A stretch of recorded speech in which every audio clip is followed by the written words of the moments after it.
잠언의 말씀으로 여러분과 제가 하나님의 은혜를 나누는 시간을 가지도록 하겠습니다. 혹시 모파상이라는 작가의 진주목걸이라는 소설을 알고 계십니까?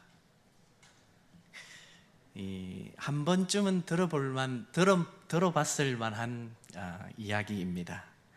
주인공 마틸드는 매우 사치스럽고 허영심이 많은 여자였습니다. 그녀는 사랑받고 싶었고 누구에게나 매혹적으로 보이고 싶었으며 남들에게 인기를 얻기 원했습니다. 마틸드는 언제나 항상 상류층의 삶을 동경했고 그들처럼 폼나게 살아보고 싶었습니다. 그러나 현실은 그렇게 하지 못했습니다. 그의 남편은 하급 공무원이었고 그녀의 욕망을 채워줄 수 없었기 때문이었습니다. 그러던 어느 날 이 주인공의 남편이 자기 아내를 기쁘게 해주기 위해서 아주 호화롭고 큰 파티의 초대장을 구해옵니다. 사건은 여기서부터 시작되는데 남편이 이 정도 하면 아내가 아주 좋아하고 웃어야 되는데 이 마틸드는 그때부터 짜증을 내기 시작합니다.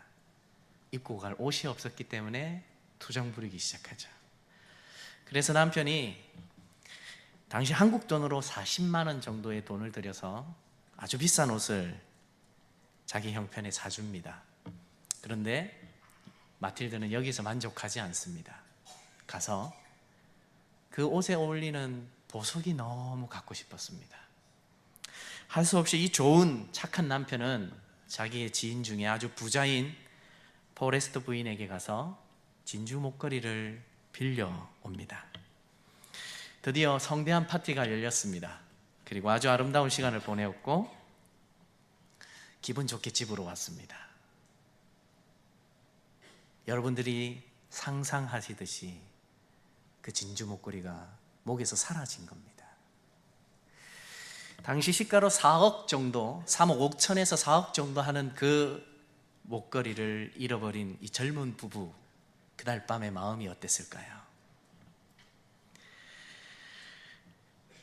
자신의 기억을 더듬어가며 밤새도록 찾아다녔습니다. 그렇지만 어디에도 그 비싼 목걸이는 보이지 않았습니다. 주인에게 사실을 말할 수 없어서 결국 이 두 사람은 빛을 얻어 똑같은 목걸이를 사서 주인에게 돌려줍니다. 그리고 그 빛을 갚기 위해 두 사람은 10년간 험악한 세월을 보내기 시작합니다. 10년의 세월이 다 지난 이후에 우연찮게 길에서 진주 목걸이의 진짜 주인이었던 포레스터 부인을 만납니다. 그리고 자신이 그동안에 있었던 이야기들을 해주기 시작합니다. 그러자 깜짝 놀라며 목걸이의 주인, 그가 이렇게 이야기합니다. 그거 가짜인데.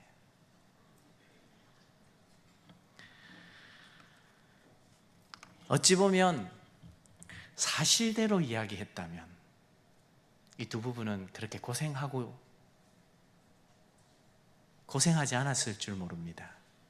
근데 그 마틸다의 허영이 결국 자존심으로 변하게 되었고 그 자존심이 그 목걸이 주인에게 가서 무릎 꿇는 것을 허용하지 못했던 겁니다.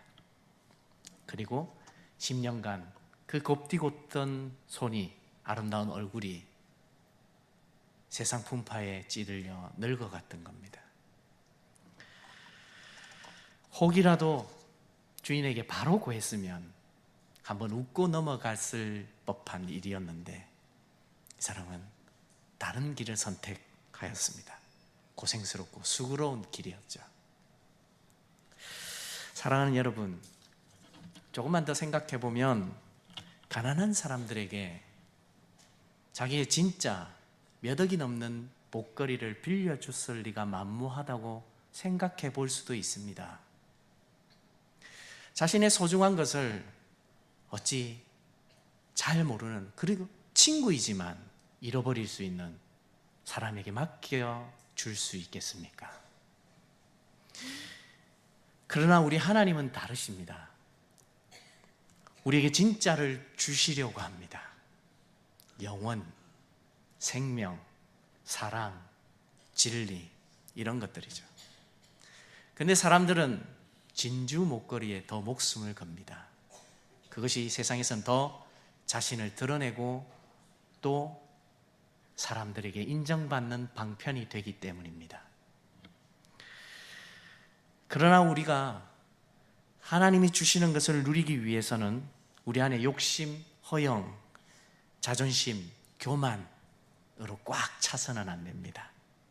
오늘 저는 잠언의 말씀을 통하여 하나님이 우리에게 향한 어떤 마음을 가지고 계시는지, 도대체 우리를 왜 이 세상에 보내셔서 뭘 주시려고 하시는지를 다음과 같은 세 가지로 한번 살펴보고자 합니다. 첫 번째입니다. 하나님의 마음은 우리가 힘들지 않기를 원하십니다. 아멘입니까? 하나님은 여러분들이 고생스럽게 살아가기를 원하시지 않습니다. 애굽을 막 나왔던 광야의 이스라엘 백성들을 생각해 보십시오. 그들이 광야에서 어떻게 했습니까? 하나님이 10가지 재앙을 보내셨습니다. 그들이 눈앞에서 바다가 갈라지는 걸 보았습니다. 그런데도 그들이 어떻게 했습니까? 원망에 원망을, 그리고 급기야 애굽으로 다시 돌아가고 싶다라고 이야기했습니다. 그래도 하나님 참으셨습니다. 근데 문제는 가데스 바네아쯤 갔을 때입니다. 12명의 정탐꾼을 가나안 땅에 보내었습니다. 갈렙과 여호수아를 제외한 나머지 10명은 그 땅에 우리가 들어가지 못할 것이라는 부정적인 보고를 했습니다. 사람들은 그 10명의 정탐꾼의 말을 듣고 난리가 났습니다. 우리가 메뚜기와 같다. 우린 그 땅에 못 들어간다. 그래서 결국 이스라엘 백성들은 40년간 광야에서 헤매야만 했습니다. 여러분에게 묻겠습니다. 하나님께서 정말 장정만 60만 명이 넘는 사람들을 그 광야에서 40년 동안 헤매이도록 하고 싶으셨을까요? 그 사람들이 그렇게 오랜 시간 동안 그곳에서 고통받기를 원하셨을까요? 저는 아무리 생각해도 아닌 것 같습니다. 누가 잘못해서 그 일이 벌어졌습니까? 바로 하나님의 메시지를 믿지 못한 이스라엘 백성이었습니다. 여기에 계신 저와 여러분들이 하나님이 주시는 약속을 믿지 못하면 이스라엘 백성들과 같이 고생할 수 있습니다. 힘들어질 수 있습니다. 내 노력으로 감당할 수 없는 일들이 자꾸만 내 삶에 찾아올 수 있습니다. 그러나 우리가 하나님께 매달리면 하나님은 우리보다 더 앞서 가셔서 구름기둥과 불기둥으로 우리를 인도하여 주실 줄 믿으시기 바랍니다. 잠언 16장 2절에 이런 말씀이 있습니다. 함께 읽겠습니다. 같이 읽겠습니다. 시작. 사람의 행위가 자기 보기에는 모두 깨끗하여도 여호와는 심령을 감찰하시느니라. 이스라엘 백성들이 가나안 땅에 못 들어가겠다고 이야기할 때에 하나님은 뭘 보신 줄 아십니까? 그들의 중심을 보셨습니다. 그들의 마음을 보셨습니다. 그리고 이들이 정말로 나를 따르지 않는다는 것을 보셨습니다. 하나님은 우리가 생각하는 그런 분이 아닙니다. 우리의 마음을 모르겠지라고 생각하시면 안 됩니다. 저와 여러분은 하나님이 보실 때에 머리털 하나 세신 바 된다고 하셨습니다. 우리의 마음을 어찌 모르시고 우리를 인도하시겠다고 말씀하시겠습니까? 우리가 약한 줄 모르고 어찌 자기의 독생자 예수 그리스도를 이 땅에 보내셨겠습니까? 우리를 정확하게 아십니다. 그래서 내가 너희를 인도해 주겠다고 약속하시는 겁니다. 근데 이스라엘 백성들은 광야에서 하나님을 믿지 못했습니다. 그런데 이상하게도 40년 후에 여리고성에 들어갔을 때에 한 여인이 하나님을 믿기 시작합니다. 정탐꾼 2명을 숨겨다 주고 이런 말로 고백합니다. 여호수아 2장 11절입니다. 같이 읽겠습니다. 시작. 우리가 듣자 곧 마음이 녹았고 너희로 말미암아 사람이 정신을 잃었나니 너희의 하나님 여호와는 위로는 하늘에서도 아래로는 땅에서도 하나님이시니라. 아멘입니까? 하나님의 역사를 들으면 우리의 마음이 녹습니다. 하나님이 우리를 인도하시는 일을 들으면 우리의 마음에 기쁨이 넘쳐야 합니다.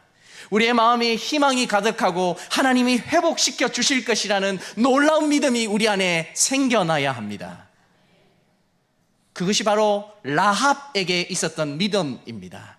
라합이 어떤 사람입니까? 기생입니다. 히브리서에서도 이 라합을 소개할 때 앞에 기생이라는 단어를 빼뜨리지 않고 소개하고 있습니다. 무엇을 말합니까? 하나님은 우리의 학식을, 우리의 직업을, 우리의 나이를, 우리의 다른 주변의 환경의 조건들을 보시는 것이 아니라 우리의 심령을 살펴서 우리를 인도하시는 분이라는 것을 라합을 통해 우리에게 소개시켜주고 계시는 것입니다. 사랑하는 여러분, 라합의 상황은 힘든 상황이었습니다. 어찌 보면 하나님을 만날 수 없는 상황이었습니다. 그러나 그는 하나님을 만났습니다. 무엇 때문입니까? 하나님이 그를 찾아가셔서 그를 만나시고 역사해 주셨기 때문입니다. 그러나 60만 명이 넘는 이스라엘 백성들은 눈앞에서 하나님을 경험하고도 전혀 하나님을 따르지 못했습니다. 무엇이 문제입니까? 무엇이 이 두 사람의 다른 행동을 이끌어내었습니까? 사랑하는 여러분, 저와 여러분들이 라합처럼 상천하지의 하나님을 믿으시는 분들이 되시기를 바랍니다. 하나님이 원하시는 것 한 가지가 있습니다. 너희의 나이가 어떻든, 직업이 어떻든, 학식이 어떻든, 삶의 환경이 어떻든 나에게 전부 맡기라는 것입니다. 맡기라는 것입니다.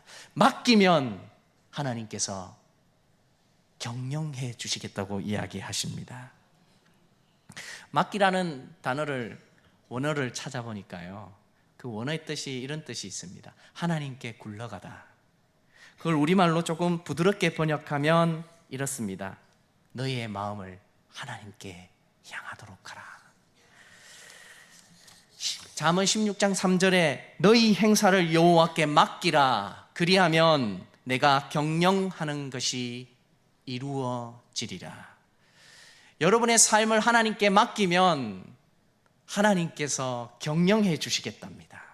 하나님이 이끌어 가시겠답니다. 여러분의 학식, 나이, 주변 환경 모든 것을 뛰어넘어 정확하시고 심령을 살펴보시는 하나님이 여러분을 친히 직접 인도해 주시겠다고 하십니다. 아멘입니까? 믿으십니까?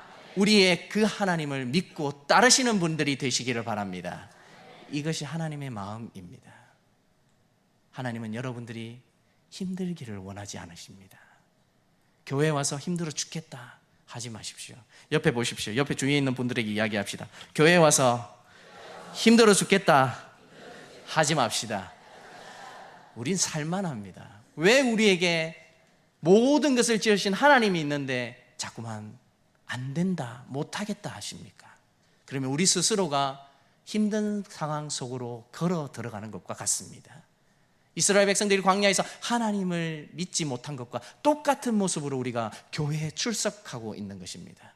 우리에겐 정확하신 하나님, 좋으신 하나님, 우리가 힘들기를 원하지 아니하시는 하나님이 있다는 것을 믿으시고 날마다 은혜 가운데 살아가는 대한교회 성도들이 되시기를 주님의 이름으로 소원드립니다. 두 번째입니다. 하나님의 마음은 우리가 교만이란 죄악에서 떠나기를 원하십니다. 잠언 16장 18절에 이런 말씀이 있습니다. 함께 읽어주시기 바랍니다. 시작. 교만은 패망의 선봉이요 거만한 마음은 넘어짐의 앞잡이니라. 오늘 우리가 읽었던 본문 16장에 똑같이 교만에 관해서 지적하고 있는 말씀입니다. 성경은 누차 교만하지 말라라고 이야기합니다. 교만하면 안 된다라고 이야기합니다. 16장 5절을 표준 세번역으로 하나님께서 우리에게 말씀해 주시는 것이 있습니다. 주님께서는 마음이 거만한 모든 사람을 역겨워하시니 그들은 틀림없이 벌을 받을 것이라. 하나님은 교만한 자를 역겨워하십니다. 하나님은 우리가 가난한 것을 역겨워하시는 것이 아니라 하나님의 말씀대로 살지 않는 모습, 교만한 모습, 거만한 모습을 역겨워하십니다. 그래서 우리는 하나님의 마음을 알고 가면 됩니다. 우리는 하나님만 따라가면 하나님께서 우리에게 모든 것을 인도해 주신다는 믿음만 가지고 가면 됩니다. 근데 사람들이 그러지 못합니다. 제가 목회를 시작하면서 한 가지 제일 부러운 게 있었습니다. 그건 뭐냐 하면 성품이 너무 좋은 사람들을 보면 욕심이 났습니다. 저 사람 어떻게 저렇게 부드러울까? 저 사람들 어떻게 저렇게 지혜롭게 행동할까? 어떻게 저렇게 지혜롭게 생각할 수 있을까? 금방이라도 냄비 뚜껑처럼 끓어오르는 제 자신을 볼 때 너무 대조되고 비교가 되었습니다. 그래서 하나님 앞에 하나님 저도 성품 좀 좋게 만들어 주십시오 라고 할 때가 많이 있었습니다. 그런데 목회를 하면서 그리고 교회를 섬기면서 저의 모난 부분이 깎이기 시작했습니다. 부족한 것들이 보이기 시작하고 하나님이 뭘 원하시는지를 깨닫기 시작했습니다. 그러면서 점점 저의 성품도 다듬어져 가고 저의 생각의 틀도 변해져 가기 시작했습니다. 그런데 오늘 말씀에 이런 말씀이 있습니다. 6절의 말씀인데요. 인자와 진리로 인하여 죄악이 속하게 되고 여호와를 경외함으로 말미암아 악에서 떠나게 되느니라 라는 말씀이 있습니다. 여기서 나오는 인자와 진리를 한번 살펴보겠습니다. 인자는 히브리어로 헤세드입니다. 이 헤세드가 가지고 있는 의미는 굉장히 광범위합니다. 사랑, 공의, 진리, 진실 이런 단어들로 대신할 수 있습니다. 그런데 아쉽게도 우리나라 말로 정확하게 표현할 수 있는 단어가 없습니다. 그래서 저는 이 인자를 하나님의 끝없는 사랑으로 봅니다. 여러분 돌아온 탕자 이야기 잘 아실 겁니다. 자신의 아버지의 재산을 나누어 먼 곳으로 떠나서 허랑방탕하게 살다가 그 재산을 다 잃어버리고 아버지께 다시 돌아왔습니다. 돌아온 아버지가 어떻게 했습니까? 먼 바시리에서 벗은발로 죽었다가 살아온 그 아들을 기뻐 부둥켜하며 울었습니다. 하나님께서 우리를 보실 때 그렇게 사랑해 주십니다. 비록 우리가 실패하고 우리가 하나님 보시기에 부족하다 할지라도 아버지께로 가면 그 하나님께서 우리를 안아주시고 한없는 사랑으로 용서해 주십니다. 그 하나님의 성품이 인자로 되어 있습니다. 그리고 두 번째는 진리라고 되어 있습니다. 히브리어로 어근이 아멘에서 나왔습니다. 이 진리는 영원히 변하지 않는다는 겁니다. 하나님은 영원히 변하시지 않습니다. 한번 뜻을 정하면 변하시지 않는 분이시죠. 이렇게 말씀하셨습니다. 너희를 사랑한다. 그 사랑이 시간이 가고 우리가 부족하고 우리가 하나님을 찾지 못한다 할지라도 변하지 않습니다. 인자와 진리는 하나님의 성품입니다. 근데 그 하나님의 성품을 제가 보고 쫓아가면 저도 성품이 좋은 자가 되어진다는 사실을 알게 되었습니다. 성도는 하나님을 닮아가야 합니다. 성도는 하나님의 성품을 가득 안고 살아야 합니다. 그 성품이 자기 안에 차고 넘칠 때에 진짜 예수 믿는 사람의 표가 나는 것입니다. 사랑하는 여러분, 하나님께서 여러분에게 왜 교만해서 떠나라 이야기하시는 줄 아십니까? 그 교만이 그 아름답고 찬란하고 소중한 하나님의 성품을 단절시키고 막아서 버리기 때문입니다. 하나님이 아무리 말씀하셔도 자기의 고집대로 행하는 사람이 되어버리기 때문입니다. 하나님의 뜻을 다 알고 있음에도 불구하고 교만한 자는 자기의 뜻을 쫓아 살아갑니다. 사랑하는 여러분, 여러분의 마음이 교만의 죄악에서 벗어나 하나님이 원하시는 성품으로 가득한 성도들이 되기를 주님의 이름으로 소원드립니다. 세 번째입니다. 하나님의 마음은 우리가 바른 자가 되기를 원하십니다. 이 바른 자, 바르다라고 이야기할 때 전 예전엔 착하면 된다라고 생각했습니다. 그런데 성경을 연구하고 또 하나님께서 은혜를 주셔서 이 바른 자가 어떤 삶으로 살아야 되는지를 깨닫게 되었습니다. 2015년 9월입니다. 저랑 같이 공부를 하던 목사님이 미국에 임지가 생겨서 먼 곳으로 떠나셨습니다. 근데 그 목사님이 비자가 문제가 생겨서 한국을 들어가야만 했습니다. 한국에 들어가면 비자가 나오게 될지 안 될지 전혀 알 수가 없는 상황이었습니다. 그래서 그분이 저에게 부탁했습니다. 자신이 들어오는 수개월 동안 교회를 좀 맡아달라는 부탁이었습니다. 그 전화를 하는 동안 제가 두 번도 생각하지 않고 가겠다고 했습니다. 그리고 그 교회는 제가 살고 있는 곳에서 차량으로 4시간을 운전해야 가는 곳이었습니다. 이것저것 생각하지 않고 목회자가 없다는 생각에 마음이 아파서 내려가기 시작했습니다. 그리고 2015년 11월부터 2016년 8월까지 약 9개월이 넘는 기간 동안 매주일 새벽까지 출발하여 하루에 8시간을 꼬박 운전해가며 설교하고 성도들을 돌아보고 신방하고 왔습니다. 시간이 점점 가면 갈수록 힘들었습니다. 마음에 그만했으면 하는 솔직한 마음도 생겼습니다. 그런데 몸이 힘든 것보다 더 힘든 것이 있었습니다. 그 교회 성도들이 상처가 너무 많았습니다. 그 교회는 5년 전에 200명이 넘는 자립하는 교회였습니다. 한인 교회들 사이에서도 교회 건물과 부지가 있을 정도로 부자인 교회였습니다. 그 교회를 담임하는 목사님이 어느 날 갑자기 주무시다가 심장마비로 하나님의 부름을 받았습니다. 그리고 그 후 5년 동안 이 교회를 섬겨줄 분을 찾기 위해 목회자들이 왔습니다. 무려 17명의 목회자가 지나갔습니다.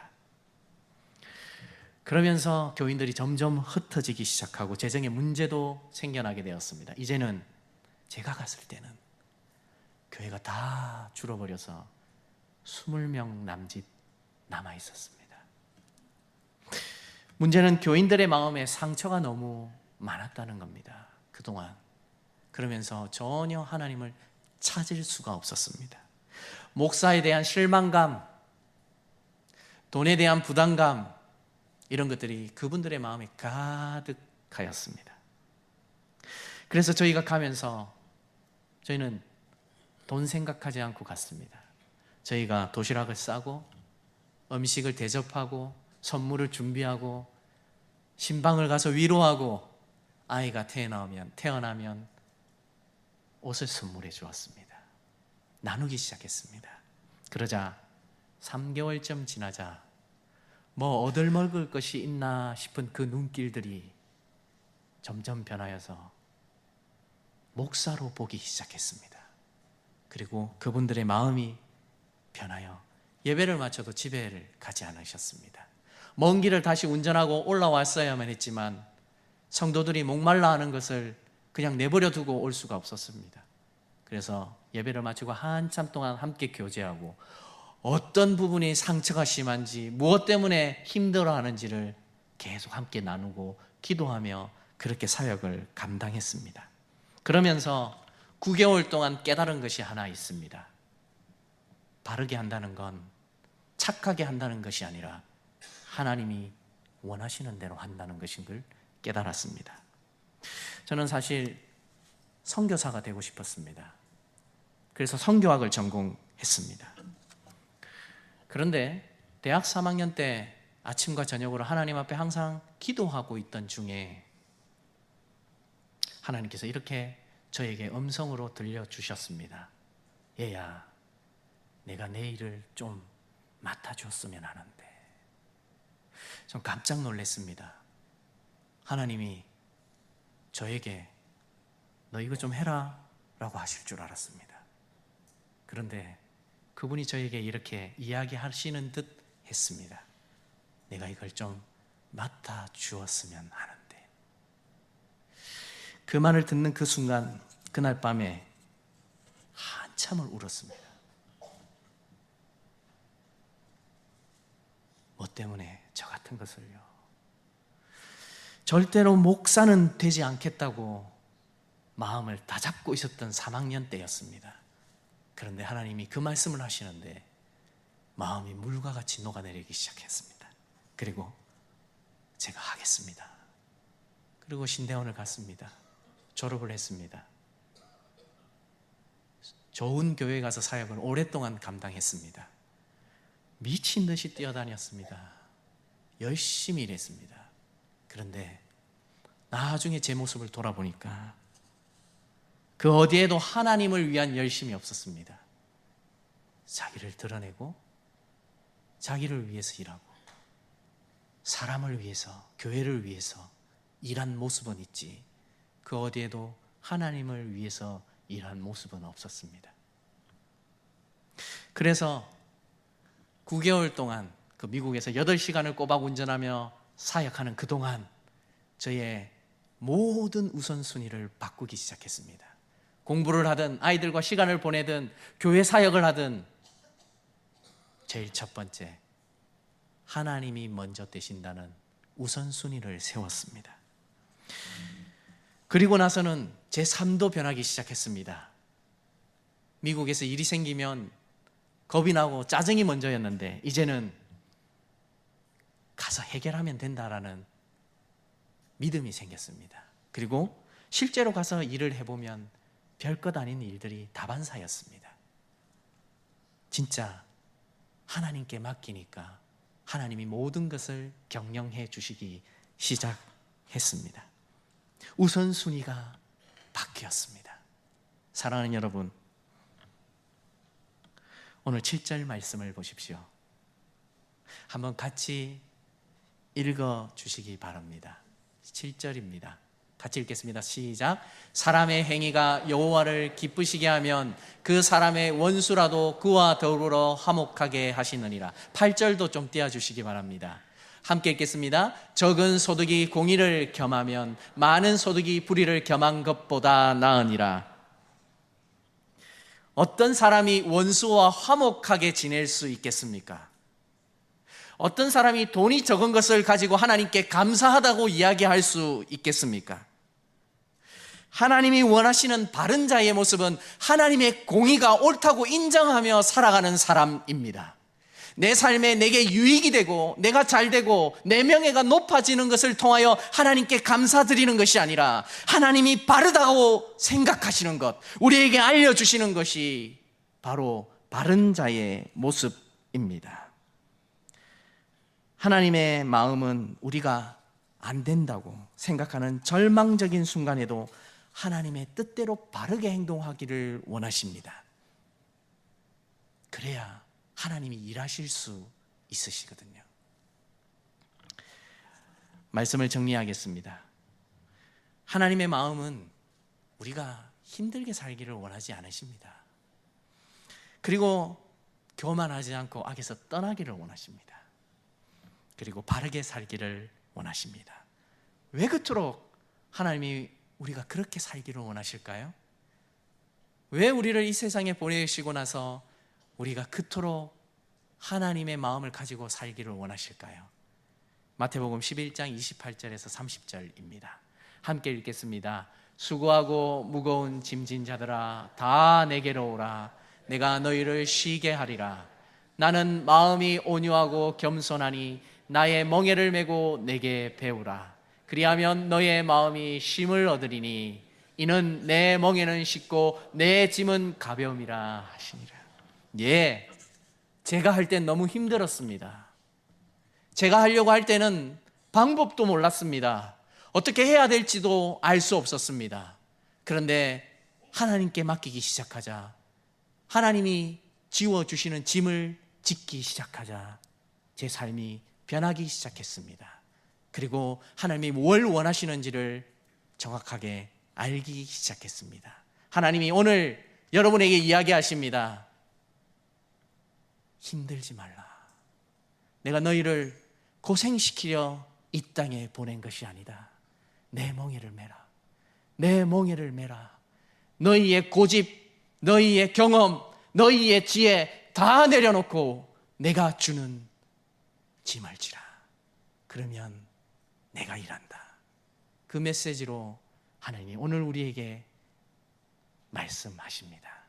이것이 아버지의 마음입니다. 이것이 하나님의 마음입니다.